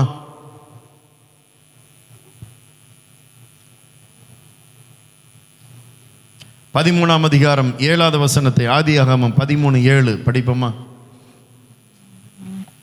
ஆபிரகாமுடைய மந்தை மேய்ப்பருக்கும் லோத்துடைய மந்தை மேய்ப்பருக்கும் வாக்குவாதம் உண்டாயிற்று.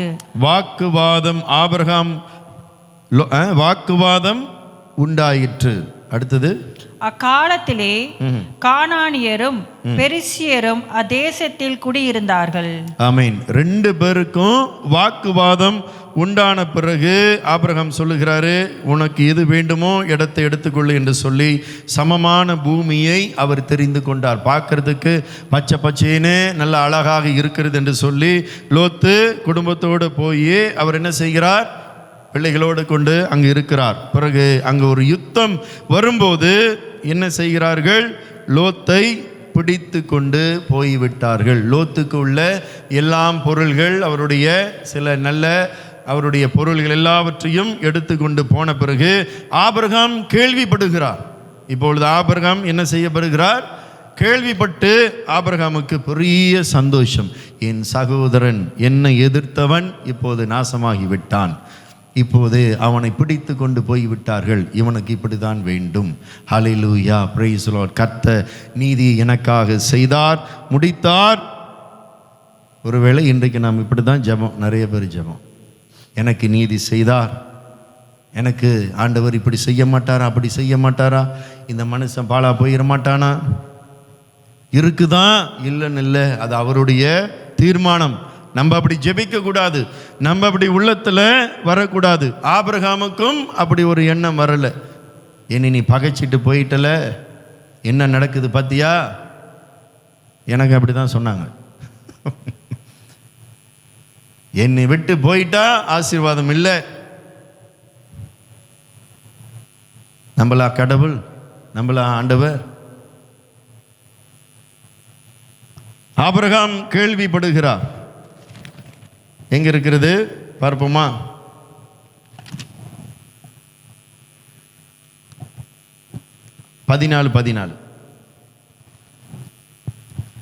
ஆதியாகமம் 14:14. தன் சகோதரன் சிறையாக கொண்டு போகப்பட்டதை ஆபிரகாம் கேள்விப்பட்ட போது இப்ப என்ன செய்யறாரு பாருங்க.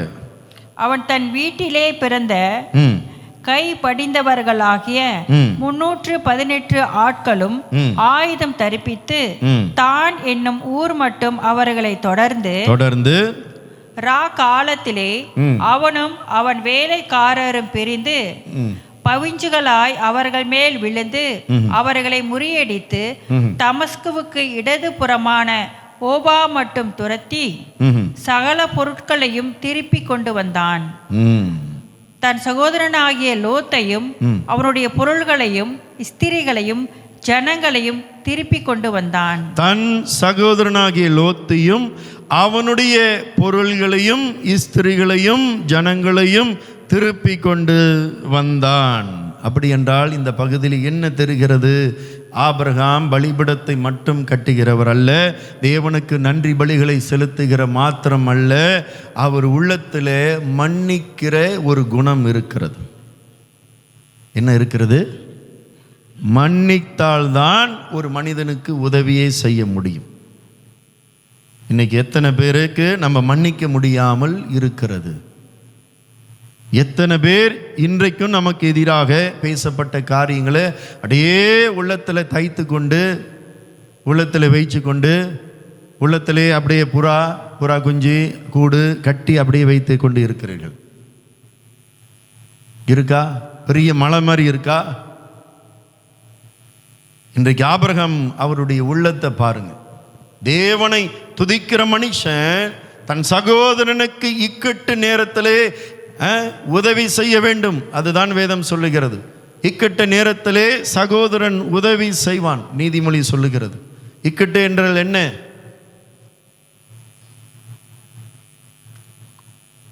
ஒரு அவனுக்கு ஆபத்து நேரம், அல்லது அவனுக்கு கஷ்டம், அல்லது அவனுக்கு நஷ்டம் கேள்விப்படும் போது, ஆபிரகாம் கேள்விப்பட்ட போது ஆட்களோடு எடுத்து போய் இப்ப என்ன செய்றார்? லோத்தை காப்பாற்றி கொண்டு வருகிறார்.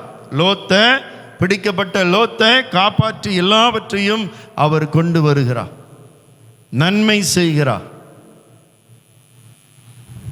ஆபிரகாமுக்கு என்ன இல்லை?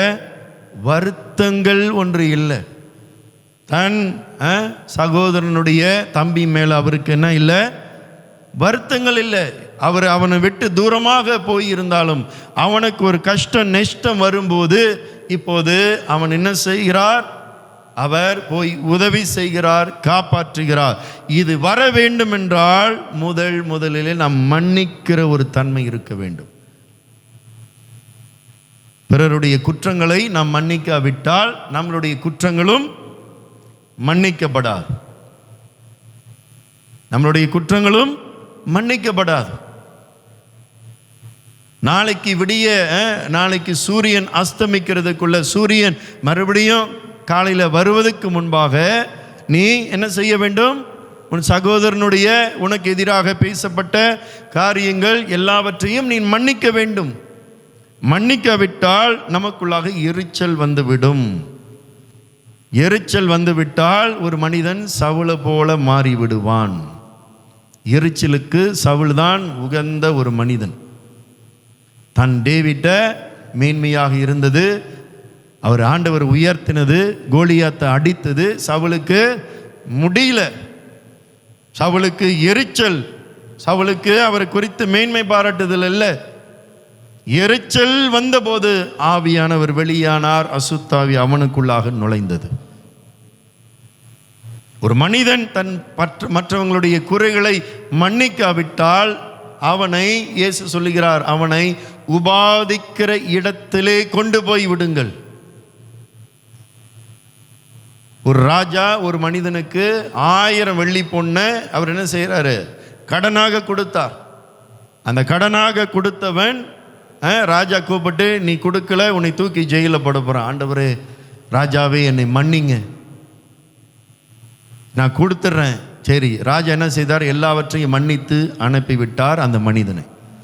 அந்த மனிதனுக்கு இன்னொருவன் 100 வெள்ளி தான் கடன் வாங்கினான். இவர் வாங்கினது 1000 வெள்ளி. 100 வெள்ளி தான் கடன் வாங்கினா. என்னோட கடன் காசை கொடு. இல்லை, இப்போதைக்கு எனக்கு இல்லை. என்ன இல்லை, கழுத்தை நெரிக்கிறானாம் வேதம் சொல்லுகிறது. கழுத்தை நெரித்து அவனுக்கு இருக்கிற அதிகாரத்தோடு வெள்ளத்தோடு அவன் என்ன செய்தான், அவனை தூக்கி ஜெயிலில் போட்டான். இதை ராஜா கேட்ட உடனே ராஜா சொல்லுகிறார், நான் உனக்கு இறங்கினது போல அவனுக்கு நீ இறங்குவது இல்லையா? நான் உன் குற்றத்தை மன்னித்தேன். உன் குற்றம் 1000 வெள்ளி, அவன் குற்றம் 100 வெள்ளி. அவனை பார்க்கலும் நீ இன்னும் மோசம் அப்படின்றார் ஆண்டவர். அதுதான் கதையை, வேற ஒன்றும் இல்லை. மறைமுகமாக சொல்கிறார். 100 1000 100 அதான் சொல்கிறார். அவன் வாழ்க்கையை விட உன் வாழ்க்கை இன்னும் மோசம். நீ நிறைய பேர் மன்னிக்கல, உன் வாழ்க்கை கொடூரம். அதெல்லாம் நான் உனக்கு மன்னித்துட்டேன். 100 வெள்ளி சின்னோண்டு பிரச்சனை. எத்தனை காசு பிரச்சனை? 10 காசு பிரச்சனை, 5 காசு பிரச்சனை, சில்லற பிரச்சனை. நான் மன்னிக்க மாட்டேன். ஆமாவா? ராஜா பார்க்கிறார், தேவன் பார்க்கிறார். நீங்க மன்னிக்காவிட்டால் கர்த்தருக்கு தெரியும், ஆட்டோமேட்டிக்கா உபாதிக்கிறவர்கள் வந்து விடுவார்கள். உபாதிக்கிறது என்ன? சாத்தான் வந்து விடுவான். நிறைய நன்மைகளை, ஆசீர்வாதத்தை, நமக்கு இருக்கிற நன்மைகளை திருடி கொள்ள முடியும். சரீரத்தில் நோய்கள் வரும். இதான் உண்மை. பிறருடைய குற்றங்களை நீங்க மன்னிக்கலனா நோய் வந்து விடும். ஓட்டோ சிஸ்டம், நீங்க கூப்பிடவே வேணாம், பிசாசே வந்து நிற்பான். கர்த்தருடைய வார்த்தைக்கு எதிராக நீங்க நிற்பீர்கள் என்றால் பிசாசே வந்து விடுவான், சரீரத்தை பிடிப்பான், பல நோய்களை கொண்டு வருவான். நீங்க மன்னிக்கிற வரைக்கும் பரவாயில்ல, நான் மன்னிச்சுட்டு ஆண்டவரே, ஆனாலும் எட்டி பார்க்கறது, அவனுக்கு என்ன சாவுமா, போய் லோத்து மாரி பிடிச்சிட்டு போயிட்டாங்கடா, என்ன சாவுமா? ஓ, நான் கேள்வி, அதான் என்னைய பகைச்சிக்கிட்டாங்களே. என்னங்க கிறிஸ்தவங்களுடைய வார்த்தை? ஒரு மனிதனை மனதார மன்னிக்க முடியல. ஆரம்பத்தில் ஒரு கடுப்பா, அப்படியே ஒரு ஆத்திரம் இருக்கலாம். ஆனால் தேவ சமூகத்துக்கு வந்தபோது அது விடணும். வார்த்தையை கேட்கும்போது விடணும். தேவனுடைய வார்த்தைகள் நமக்கு வரும்போது, மன்னிப்பை பற்றி ஆண்டவர் பேசும்போது மன்னிக்கணும். மன்னிக்க முடியாதவர்களை மனதார மன்னிக்கணும். மன்னிக்காவிட்டால் பிரச்சனைகள் வருவதை ஏற்றுக்கொள்ள வேண்டும். கர்த்தரை குற்றம் சாட்டக்கூடாது. வருகிற விளைவுகளை ஏற்றுக்கொள்ளுங்கள். இயற்கையை நீங்களே சமாளிங்கள், பிசாசு நீங்களே சமாளிங்கள். ஆண்டவர் விட்டு விடுவார். என் வார்த்தைக்கு கீழ்ப்படியாவிட்டால், அது ரட்சிக்கப்பட்டவங்க இருந்தாலும் சரி, ரட்சிக்கப்படாதவங்க இருந்தாலும் சரி, ஒரே கட்டளை தான், ஒரே கட்டளை தான். எத்தனை பேருக்கு ஜெபம் பண்ணியிருக்கு உங்களுக்கு தெரியுமா? காரணம் என்ன? கசப்பு, மன்னிப்பு இல்லை. ஆபிரகாம் அப்படியேப்பட்டவர் அல்ல. சண்டைகள் வந்தாலும், தம்பி மகனுக்கும் எனக்கும் அவருக்கும் சண்டைகள் வந்தாலும், ஒரு ஆபத்து வரும்போது ஓடி போறாரு உதவி செய்ய. காரணம் என்ன? ஆபிரகாம் எல்லாரையும் ஆசீர்வதிக்கிற ஒரு மனிதன். மன்னிக்கணும், மறக்கணும், அவர்களை நீங்க ஆசீர்வதிக்கணும். ஒருவேளை 2-3 நாள் பிடிக்கலாம் இதெல்லாம் செய்யறதுக்கு. ஆனால் தேவ சமூகத்தில் அதுதான் பலிபீடம் ஒன்று இருக்க வேண்டும். பலிபீடமே ஒன்று இல்லை என்றால், வாழ்க்கையில் பலிபீடமே, நன்றி பலி, துதி பலி, ஆராதனை பலி வாழ்க்கையில் இல்லை என்றால் எப்படி பிறரை மன்னிப்போம்? எப்படி கர்த்தர் நம்மளிடத்தில் பேசுவார்? இரக்கம் குணம் நமக்கு இல்லாமலே போய்விடும். நான் உனக்கு இறங்கினது போல நீர் அவனுக்கு இறங்காதது ஏன்? அதுதான் ஆண்டவர் கேட்பா. உன் பாவம் 1000, அவன் பாவம் 100 தான். அவனோட நீ மோசம், உன் பாவத்தையே நான் மன்னித்துட்டேன், அதை விட அவன் பரவாயில்லையே, உன்னை விட அவன் ஒன்றும் பரவாயில்லையே. அதுதான் ஆண்டவர் சொல்றார். அதான் பிறரை குறித்து மேன்மையாக எண்ண வேண்டும். பவுல் எழுதுகிறார், பிறரை குறித்து மேன்மையாக பாருங்கள். நம்ம நினச்சிக்கிட்டோம் நம்ம தான் நீதிமான் அப்படின்ற, இல்லை, நம்ம தான் எல்லாவற்றிலும் அப்பா நான் தான் ஆண்டு. நம்மளை விட நீதிமான்கள் இருக்கிறார்கள் நிறைய பேர். புரிந்து கொள்ள வேண்டும். நம்மையும் கர்த்தர் மன்னித்து மறந்து ஆண்டவர் இன்றைக்கு அவருடைய சமூகத்தில் அழைத்திருக்கிறார். இந்த ஆபிரகாம் இவைகளெல்லாம் பார்க்காமல் அவர்களுடைய உள்ளத்தை பாருங்க. அவர் மன்னித்தால்தான் தன் சகோதரனுக்கு போய் உதவி செய்ய முடியும். தன் சகோதரனுக்கு உதவி செய்த உடனே என்ன நடக்கிறது? மெல்கிதேசிக்கு என்ன வருகிறார்? அப்பமும் திராட்சரசத்தையும் கொண்டு வந்து ஆபிரகாம் கைகளில் கொடுக்கிறார். அர்த்தம் என்ன? குற்றங்களை குறைகளை நீ மன்னித்தாய். அதுதான் படிப்போமா? மெல்கிதேசிக்கு என்ன வராரு? 18 ரைட், 18 படிங்க. அன்றியும் 14ஆம் அதிகாரம் 18வது வசனம். அன்றியும் உன்னதமான தேவனுடைய ஆசாரனாய் இருந்த சாலேமின் ராஜாவாகிய மெல்கிதேசேக்கு அப்பமும் திராட்சரசமும் கொண்டு வந்து. அப்பமும் திராட்சரசமும் நீதிமொழியில பார்த்தோம்ல, அப்பமும் திராட்சரசமும். புதிய ஏற்பாடுல ஆண்டவர் அப்பமும் திராட்சரசமும் சீஷர்களோடு உட்கார்ந்து அவர் கடைசி பந்தி இருக்கிறார். அதுதான் இன்றைக்கு சொல்லப்படுகிற ஹோலி கொம்யூனியன், ராபோஜனை அல்லது நல்ல பலன், இப்படி என்று சொல்லி பல வார்த்தைகள் இருக்கிறது. இது யாரை கொண்டு வருகிறார்? மெல்கிதேசிக்கு. அதனால தான் எபிரேயு 5ஆம் அதிகாரத்தில் நீங்கள் வீட்டில் போய் படிங்க.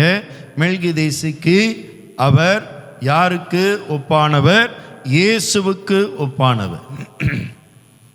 இந்த மெல்கிதேசி தான் முதலிலே வேதத்தில் சொல்லப்பட்ட ஹை பிரைஸ், தேவனுக்கு உகந்த ஒரு மனிதன்.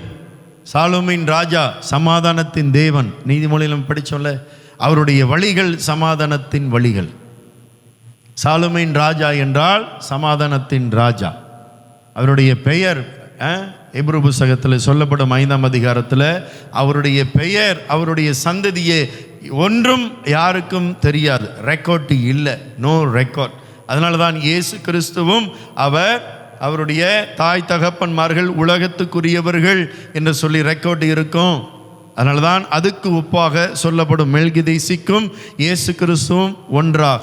இந்த மெல்கிதேசிக்கு என்ன செய்கிறார்?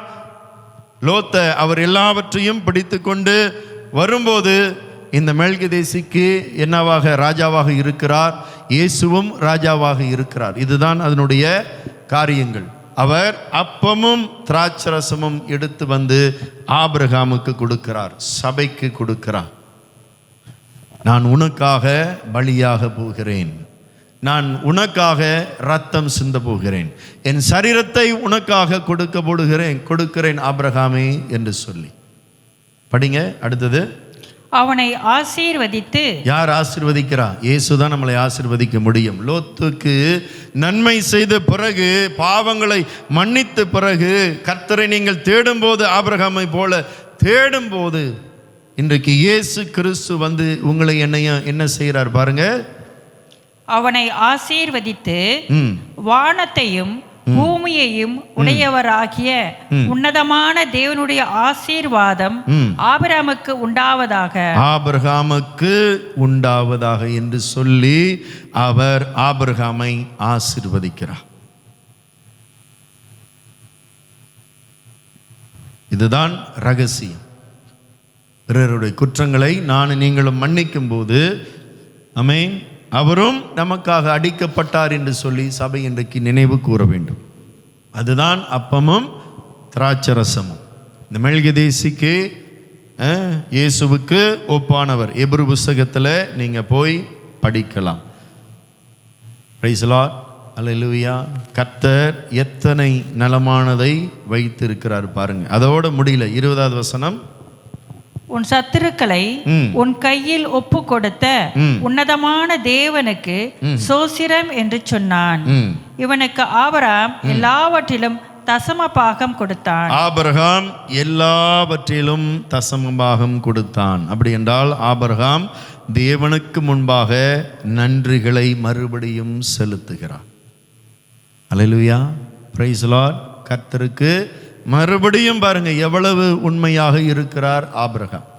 தசமபாகம் என்பது இங்கள்தான் முதல் தடவிலே வேதத்திலே வரும் தசமபாகம்.